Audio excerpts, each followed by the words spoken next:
What is up, guys? Brian Phobos here. Today I want to talk about something I created called the money trichotomy. I saw a quote by Andreas Antonopoulos, and I forget the exact quote, but basically it was saying that we're entering this competition stage between state money, corporate money, and things like cryptocurrencies. And I thought that it was a very good quote, and I couldn't find it again, but it really got me thinking. And another thing that got me thinking was Colin Talks Crypto said a quote that essentially we have the separation of money and state that happened 10 years ago with the creation of Bitcoin.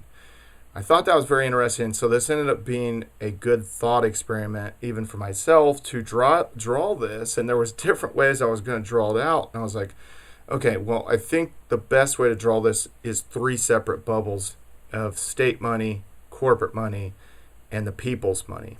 Now, and there were a lot of these that, that it was like they're sort of a crossover, that they're in between or these different reasons. And so I'm going to explain that in my thinking about all these different types of money. And at the end of the day, I think there's benefits of every type of money, including state money. And I know there's some people that'll say, oh, no, the state money's terrible. It's fictitiously printed. It's not backed by anything, which there's an aspect of truth to that.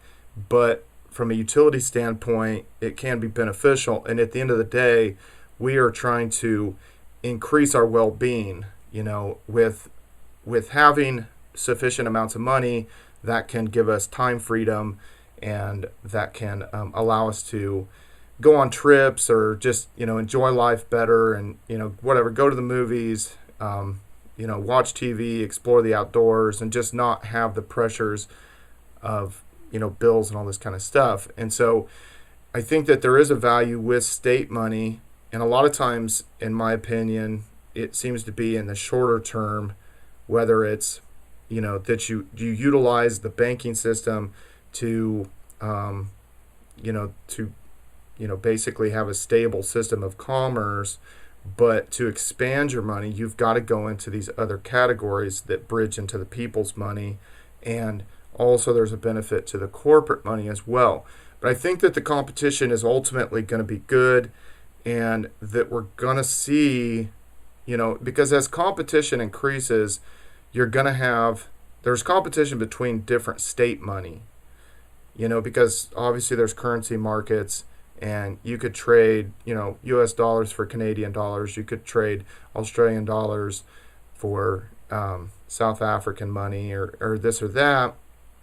To hopefully end up with a gain, and people do that all the time, forex trading, so you can gain from it, but also when there's more competition, the state money will have to be more cognizant, just not of what other governments are doing and how much other governments are printing, but also where money is flowing in this world economy in 2019. So let's talk about this a little bit. So state money, and we have this reverse reserve bank of Zimbabwe, obviously the $10 trillion hyperinflated fiat money, and this is always the fear of any fiat money that's inflating so fast that people are running from it. And here's a $100 bill, US dollar bill. In my experience, I would say in the 90s, a candy bar was like 50 cents, and it seems to be like a candy bar is $1. And you think, well, okay, what could have changed with a candy bar? They probably in the 90s were able to source, peanuts and the different materials, chocolate and all that stuff, just as easily pretty much as you can now for the most part. I mean, they knew where the resources were, and if they had to ship it in from somewhere else and that kind of stuff, it was probably pretty much the same. And it would all go back to, let's say, like fuel production, like oil and stuff like that, to ship things around and stuff like that. So, it seems like since the 90s, it has probably lost half of its value. That's kind of my assessment, just gauged on the way things cost and stuff like that. Now, the reason, so the people's money down here, you have, Bitcoin, Litecoin, Digibyte, Monero, and I also put a gold nugget in there. And the reason I say that is because this a gold nugget you could potentially find. It wouldn't be easy, but you could find that, and then it is divisible, and it does have the different principles of money, which I'm not going to dive into all the principles of money, but we'll touch on them. And then here in the bridge between the people's money and the state money is a silver eagle, and this is a Canadian 1 ounce of gold's maple leaf. And the reason why I put it between state money and people's money, obviously they are minting it, the governments are minting it, but people are holding on to it because they feel like these would hold their value better than the paper money. Now, in the bridge here between corporate money and the people's money, I put EOS, Steam, and Tron. And the reason for that is because the way Steam was released, about 30% of Steam is still owned by Steam Incorporated. There's advantages of this because then they potentially have an incentive to keep working on the project and increase the price of Steam and stuff like that, and that their success depends on the price of Steam, essentially. And same thing with EOS and Tron. You're going to have a significant percentage being held by a company. Obviously, with EOS, it's Block 1, and but they have an incentive to see the mainnet EOS succeed and to also see EOS.io software succeed and continue to develop it in that. So there is benefits to that. And then over here in the corporate money, I have Facebook's Libra, which will be pretty much completely controlled by Facebook. You're not going to be able to mine it or anything like that. And it's essentially going to be maybe a collective of servers that they're controlling. But you could even make a case that this Libra should maybe kind of be over here, because if it's backed by an average of different state ran currencies, then you could say it's heavily tied to state money. If it's like an average between the US dollar, the euro, Australian dollar, Canadian dollar, those kind of things.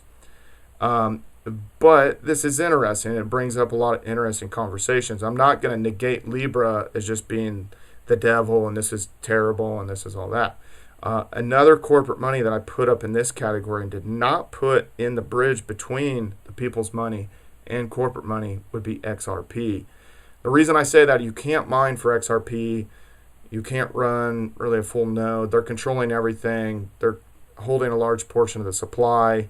And, it's basically Ripple Labs is controlling this. So, it is there. It's on CoinMarketCap, but I definitely don't classify it in, certainly don't classify it in with Bitcoin, Litecoin, Digibyte, Monero, and those. And I don't classify it in with these ones that are a little bit of a mashup with EOS, Steam, and Tron, and those kind of things. It's out there in corporate money. Now, again, Libra could bleed over in here. The reason I put Tether in the bridge between state money and corporate money was because, let's say it's a subsidiary of Bitfinex that's issuing this, but it is supposed to be a 1-for-1, one Tether equals $1 US. So the monetary supply of the US dollar is completely controlled by the state, by the United States. And so its economics are controlled by that. Now, do I recommend Tether and do I put money in Tether? I don't. It's never really been audited. There's never been clear and concise evidence that there really is $1 for each Tether.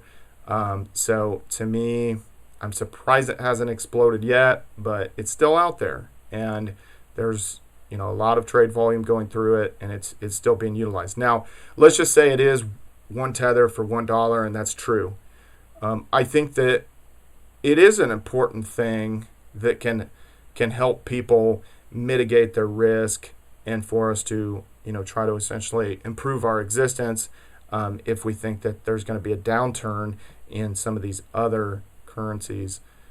Now, shoot, I went off the full screen, but we'll keep going here. So in the middle of this whole thing between state money, corporate money, and people's money, I actually put this this reserve note, and this was from the early 1900s, and this was basically paper silver that could be redeemable for silver. It was a government issued from the United States. Now, in today's terms, I would say that you could equate this to paper silver being bought on the stock market, that you're not necessarily going to be able to redeem for, actual bullion, or for something like, the Silver Eagles, or the Canadian Maple Leafs, or anything like that. But there's the reason why I would say it's a bridge into the corporate realm is because, let's say, J.P. Morgan Chase owns, all this paper silver and all this, and then they might not really have the funds to, actually have the silver to back it. There's not enough silver to back all the paper silver. There's a big question mark with that. Nobody really knows. That's part of the reason why I'm not super heavy on investing in like a silver ETF, and I'm not super into, investing in the Canadian Maple Leafs, or the just coins that are basically minted by a state, that are actually, like, they do have the precious metal in there, and it's 1 ounce of silver or 1 ounce of gold. I'm not big into that because I just don't feel like there's as much utility. But I understand why people do gravitate towards that. I don't feel like there's as much utility there. You're sacrificing, obviously, all this stuff can move at the speed of light. And then, a lot of money is essentially digitized, but there's advantages to the state money as well, being a consistent price, and that in the United States and in Canada, for all practical purposes, month to month, you're going to see similar type pricing at the grocery store and that kind of thing. And at the gas pumps, it fluctuates a little bit more. But so anyway, guys, this is my money trichotomy. It was a good thought exercise. And I'm not trying to leave anything out. I know that there's Ethereum's not in here, and I would place Ethereum, down in the people's money, and maybe kind of bridged in a little bit into the corporate money, just because there was an ICO, but it is pretty decentralized with the proof of work mining right now, and and that's a big reason why these are down here. You got anybody can mine for Monero essentially. The GPUs don't have crazy advantage over the CPUs, but obviously you are going to get more with GPUs, and they've fought the centralization of ASIC miners. So you could even say that Monero and Digibyte are definitely more decentralized than Litecoin and Bitcoin, because you have very large corporations that are mining for Bitcoin and Litecoin with their ASIC mining equipment. But also Bitcoin does, in some ways, there is a risk that it goes, more into this realm, into the corporate state and the people's money, because let's say with the backed futures that are coming up, that's supposed to be, backed by like, Bitcoin, that it's actually more like you're buying Bitcoin. I think it's going to open it up to the larger stock market, to where more corporations and can invest in it and maybe manipulate the price up and down. It's going to be a little bit easier for them to do that. And also, Bitcoin or any of these, Litecoin, Digibyte, Monero, could kind of bridge back into there because of state money. If I was a smaller country, I would invest in cryptocurrencies, because if your relative strength of your currency, let's say in Zimbabwe, is relatively weak against the US dollar, why wouldn't you just fictitiously print up, this worthless paper money essentially, and then basically trade it for something that is market established and is holding its value and increasing its value over time? You could really level up as a country and enrich yourself by doing that. And I think that's probably already happened. I'm not the first person to come up with that idea and that plan. But anyway, I thought this was an interesting exercise between state money, corporate money, and the people's money. And I think the competition, once again, is overall going to be good. There's advantages to each of these. And as investors and as people that just participate in the world economy, I think that if you leverage yourself right and your timing's right, you can either gravitate to these or retreat back to ones that you feel like are going to be maybe a safe haven and a pullback, and that these are all going to work together in a synergistic way going into the future. And it will keep the state money maybe more honest, that they see that there is an outlet for people to go to in these other mechanisms and stuff. And so, they won't maybe do as much quantitative easing or as much inflating their currency if they have to stay a little bit more true to it to compete with the people's money. So I think that we're in an interesting time, obviously, now that we do have money like this that is decentralized in the world currencies, that could really kind of take us into the future.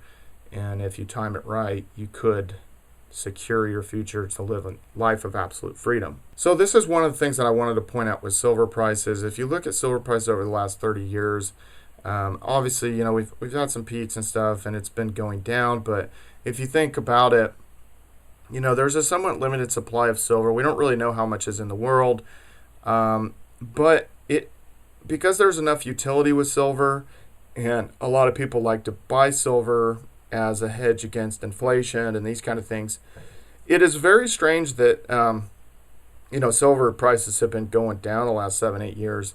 And that's part of the thing that I say, back on the picture where the paper silver is kind of a question mark. How much paper silver is out there, and is it really tied to actual physical silver? So I've always had a question mark with that. Now, there could be an opportunity in this, but if you look at all years, like you go back 100 years, you had obviously this huge peak in 1979, and then it came down, and then it went back up, clear up there, and it's on this kind of downtrend. So does this reverse right here, or does it go down to kind of these lows here, historical lows there, and historical lows back here? It is really hard saying. I really can't say. I'm not a silver and gold bug. I do find it interesting. I do like to hold silver and gold in my hand because it's heavy and it's a physical thing, and it's like, this is pretty cool. But utility of it, personally, I feel like that the cryptocurrencies have far more utility to them than just like bullion silver or gold, or the silver eagles, or the the maple leaves, silver maple leaves, or the gold maple leaves. But that's my opinion. I'd like to hear your guys' opinion, and something that would really help me out. If you guys like this video, I am making quite a few videos and stuff about cryptocurrencies, about economics, and just getting out there and trying to improve your situation financially. So if you would, it would help a ton if you could subscribe to my YouTube channel, and also follow me on all other social media, Instagram, Twitter, and also Steemit if you're out there on Steemit. But anyway, guys, see you later. Leave a comment below.